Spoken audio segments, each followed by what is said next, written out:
Good morning friends, my name is Sangeeta Patel, Ashwamegh Vidyalaya Killa Pardi.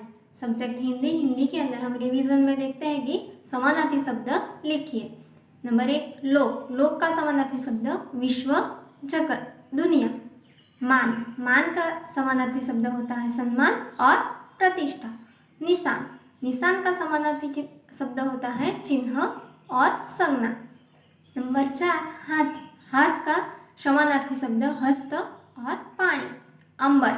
अंबर का समानार्थी शब्द होता है आकाश और आसमान और गगन। नदी। नदी का समानार्थी शब्द सरिता। स्थान। स्थान का समानार्थी शब्द होता है जगह। स्वभाव। स्वभाव का समानार्थी शब्द प्रकृति। मुसीबत। मुसीबत का समानार्थी शब्द होता है संकट। प्रसन्न। प्रसन्न का समानार्थी शब्द खुश। थिरकना। थिरकना का समानार्थी शब्द होता है नाचना। हाथ। हाथ का समानार्थी शब्द पानी, यहाँ पे आ गया। नंबर विश्व। विश्व भी विश्व का समानार्थी शब्द दुनिया और जगत, यहाँ पर और लोक। नंबर 14 सम्मान। सम्मान का प्रतिष्ठा और मान। चिन्ह। चिन्ह का संज्ञा। हस्त का समानार्थी शब्द पानी और हाथ। आकाश का आसमान, गगन। अब हम देखते हैं विरोधार्थी शब्द लिखिए। तो नंबर 1 दयोलोक का विरोधी शब्द निर्दय। बहुत का विरोधी शब्द थोड़ा। स्वस्थ का विरोधी शब्द अस्वस्थ। खुश का विरोधी शब्द नाखुश। जन्म। जन्म का विरोधी शब्द होगा मरण। बुराई। बुराई का विरोधी शब्द भलाई। शुभ। शुभ का विरोधी शब्द होगा अशुभ। चेतन। चेतन का विरोधी शब्द होगा जड़। जीवन। जीवन का विरोधी शब्द मृत्यु। स्वामी। स्वामी का विरोधी शब्द होगा दास। प्रकाश। प्रकाश का विरोधी शब्द अंधकार। और छोटा। छोटा का विरोधी शब्द होगा बड़ा। तो बच्चों अब हम देखते हैं लिंग परिवर्तन कीजिए। तो नंबर 1 आदमी का लिंग परिवर्तन औरत। राजा का रानी। पुत्र का पुत्री। मोर का लिंग परिवर्तन होगा मोरनी। हिरण का हिरनी। कुमार का कुमारी। दादा का लिंग परिवर्तन होगा दादी। बेटा का बेटी। नौकर का लिंग परिवर्तन होगा नौकरानी। देवर का देवरानी। सेवक का लिंग परिवर्तन होगा सेविका। अभिनेता का लिंग परिवर्तन अभिनेत्री। नायक का लिंग परिवर्तन होगा नायिका। रूपवान का लिंग परिवर्तन रूपवती। सहपाठी। सहपाठी का लिंग परिवर्तन होगा सहपाठिनी। ठाकुर। ठाकुर का लिंग परिवर्तन होगा ठाकुराइन। ग्वाला। ग्वाला का लिंग परिवर्तन होगा ग्वालिन। और धोबी का लिंग परिवर्तन होगा धोबिन। तो बच्चों समानार्थी शब्द, विरोधार्थी शब्द और लिंग परिवर्तन आज की एग्जाम में आपको इनमें से ही पूछे जाएंगे, तो आपको ये वीडियो देखकर उसकी तैयारी करनी है। अब हम देखते हैं कि वचन परिवर्तन कीजिए। तो वचन परिवर्तन में वाक्य दिए गए होंगे और शब्द के नीचे अंडरलाइन दी गई होंगी, तो हमें वो शब्द को बदलना है और वचन परिवर्तन करके वाक्य फिर से लिखना है।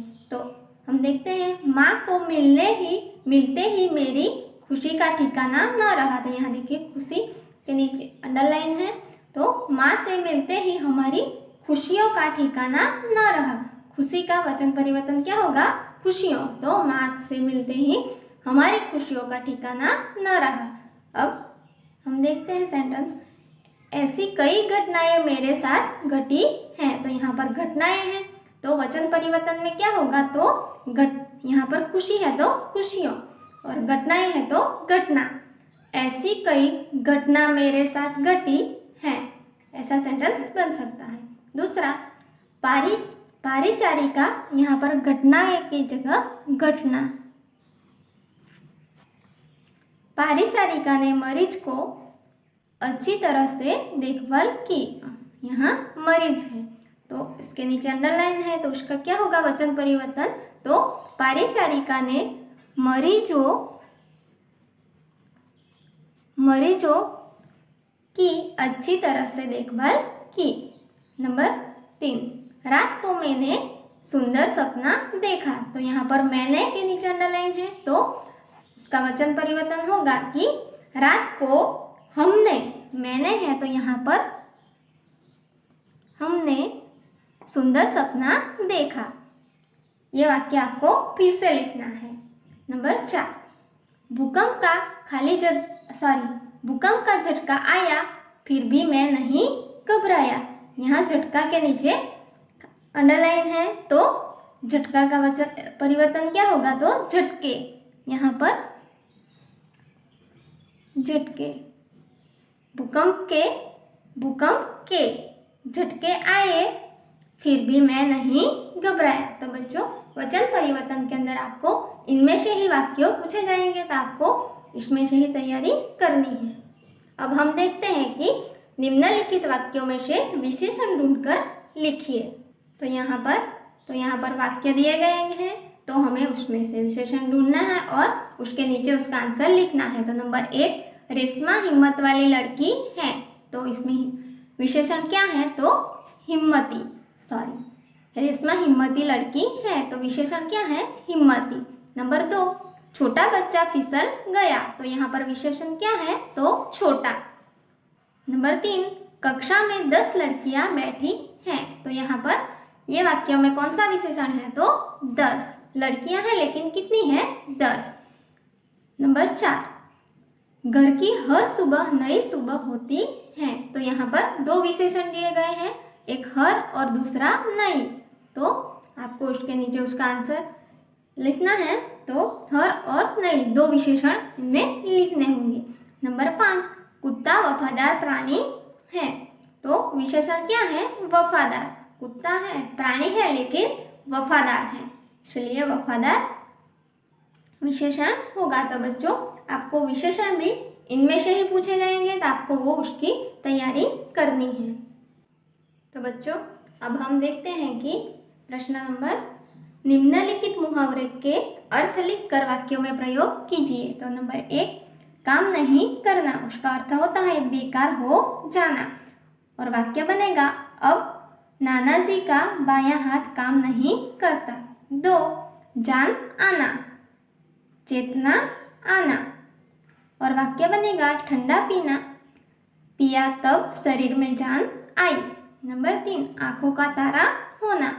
तो उसका अर्थ होगा बहुत प्यारा होना। और वाक्य बनेगा, राकेश अपनी माँ की आंखों का तारा है। नंबर 4, आवाज देना, बुलाना या तो फिर पुकारना। वाक्य बनेगा, माँ ने खाने के लिए बच्चों को आवाज दी। नंबर 5, हाथ बटाना। तो उसका अर्थ होता है काम में मदद करना। और वाक्य बनेगा, दीदी घर के कामों में माँ का हाथ बटाती है। नंबर 6, मग्न हो जाना, इसका अर्थ होगा कि तल्लीन हो जाना। और वाक्य बनेगा, मैदान में जाकर हम खेल में मग्न हो गए। तो बच्चों, मुहावरे के अर्थ और वाक्य प्रयोग आपको ये 6 में से ही पूछे जाएंगे तो आपको उसकी इनमें से ही पढ़ के तैयारी करनी है। अब हम देखते हैं कि निम्नलिखित शब्दों के वाक्यों में प्रयोग कीजिए। निम्नलिखित शब्दों का वाक्यों में प्रयोग कीजिए। तो यहाँ पर शब्द दिया गया है मंडरना, उसका वाक्य में प्रयोग होगा कि आकाश में काले काले बादल मंडराने लगे। नंबर 1, बाधा का वाक्य प्रयोग, हमारे रास्ते में कई बाधाएं आई। दूसरा, उत्सुकता, तो मुझे मेला देखने की बड़ी उत्सुकता थी। तीसरा, दृढ़ता, तो व्यायाम से शरीर में दृढ़ता आती है। नंबर 4, बुजुर्ग, तो हमें बुजुर्गों का आदर करना चाहिए। नंबर 5, व्यस्त, तो वाक्य बनेगा कि सुबह होते ही सब अपने अपने काम में व्यस्त हो जाते हैं। दूसरे शब्द देखते हैं। तो 1, तो उसका वाक्य में प्रयोग होगा कि किसान के पास एक बैल था। प्रजावत्सल, तो उसका वाक्य प्रयोग होगा कि आदर्श राजा प्रजावत्सल होता है। बड़ा, तो रोमिल साहिल का बड़ा भाई है। होनहार, तो उसका वाक्य में प्रयोग होगा कि सचमुच तुम होनहार लड़के हो। मीठा, तो कोयल का स्वर मीठा होता है। मेहनती, तो उसका वाक्य में प्रयोग होगा भारत के किसान मेहनती हैं। तो बच्चों शब्दों का वाक्य में प्रयोग कीजिए। तो मैंने जो करवाए हैं उनमें से ही आपको पूछे जाएंगे, तो वो आपको लिखने हैं। अब हम प्रश्न देखते हैं कि निम्नलिखित परिच्छेद के नीचे दिए गए प्रश्नों के उत्तर लिखिए। तो बच्चों आपको कोई भी एक परिच्छेद दिया गया होगा तो आपको, और उसके नीचे उसके प्रश्न दिए गए होंगे, तो आपको परिच्छेद के अंदर से उसके प्रश्नों के उत्तर ढूंढकर आपको खुद ही आपकी नोटबुक में आपको लिखना है एग्जाम के अंदर, और आपको वो कोई भी परिच्छेद पूछा जाएगा। अब देखते हैं सेक्शन डी के अंदर।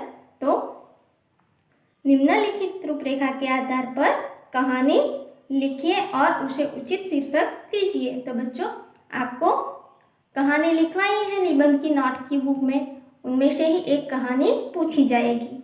और प्रश्न नंबर पत्र लेखन कीजिए। तो उसमें मैंने एक पत्र लिखवाया है कि जन्मदिन की दावत पर अपने मित्रों को बुलाते हुए पत्र। तो उसी तरह भाई की शादी के लिए और दूसरा कोई भी फंक्शन के लिए बुलाते हुए कोई भी आपको दूसरा पत्र आएगा, तो आपको मैंने जो लिखवाया है उसी की तरह ही आपको लिखना है। अब प्रश्न देखते हैं, निम्नलिखित विषय में से कहाँ किसी एक विषय पर निबंध लिखिए। तो निबंध भी मैंने आपको जो लिखवाए हैं उनमें से ही पूछे जाएंगे, तो आपको निबंध की नोटबुक में से उसकी तैयारी करनी है। Thank you.